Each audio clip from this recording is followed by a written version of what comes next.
Here we go. Talked about three things, right? Simplify, personalize, digitize. There's three more for you here. We've got 3 R's as you are thinking about how we can make this work with those new people coming on board, right? Make it, and you've heard a lot of these things in what Dan's been talking about in that relevance, right? So is it relevant to them, right? To where they're at, to what they want, to what they are doing in their business today. Rich, I'm going to jump in real quick. It's one of my favorite topics. Is that it's the relevancy is absolutely critical. Or I mean, soon as our field starts thinking, oh, okay, this, I go to this thing, it's not relevant to me. They lose interest, and we're going to lose them in this process. And so to keep that, to drive results and retention, we'll get to that in a second. That relevancy is absolutely critical. So how do you make it relevant, right? So one is that we have to start getting information from our field. What's important to them? What are their goals? Where would they like to go? What would they like to do? And then we have to use that information at an individual level to make sure that content is relevant. And I know, Rich, you might jump in on this topic, but is that when we start having that information from a personal level, and when we start matching that with their actual performance, then that starts to become very, very relevant. For example, if I say, hey, look, I want to earn $250 a month, and I hit my $250. Hey, I get a congratulatory message, and maybe I get a challenge that says, hey, maybe you can do another $30 more, because that's now super relevant to me.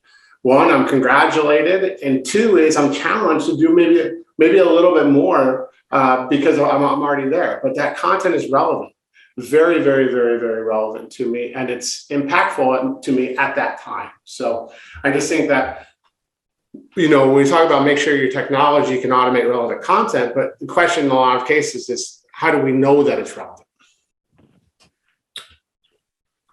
All right, the second R, results. I'm going to go back to the old Drucker quote, right? If you can't measure it, you can't improve it. So not only are we measuring for results for those individual distributors, but what you are doing at corporate trying to make a difference in the business. This is not, you implement it, it works. This is a very iterative approach, not only as you see how it affects the field, but as your business continues to evolve over the years, those changes need to be made and measured and iterate off of that. So that's a lot about what we're talking about here. So Dan says, is it relevant? Can we measure it so we can prove that we're actually having an effect? And then that all comes into, keeping them engaged, keeping them around and retained.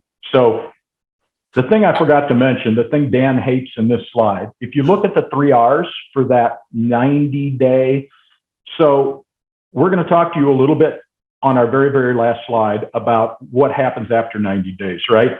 And so we're trying to come up with a term. We're trying to coin a term for what do we call that beyond that fast start, beyond that quick start program, right?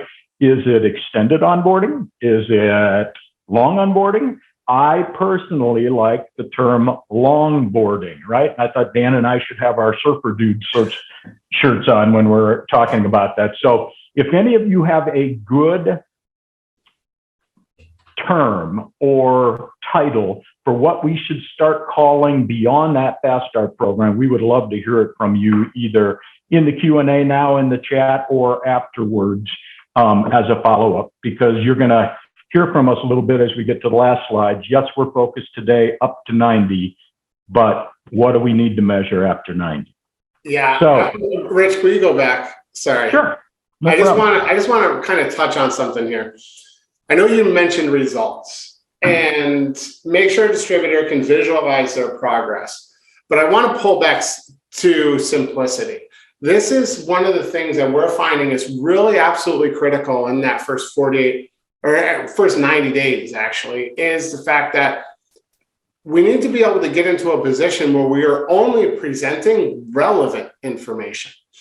Because a lot of times what we're finding out is that when people are looking at empty dashboards, or they're looking at progress bars or progress of any sort, and it's set at 0, or these graphs have very minimal data, it really actually provides a negative experience for that individual.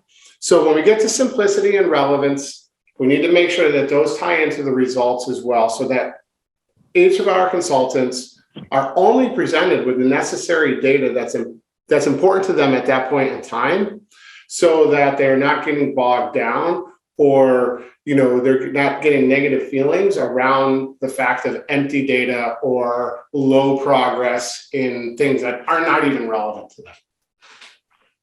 So here's where we need to clarify, because what Dan is saying as he's describing what they're seeing, dashboards, that kind of thing.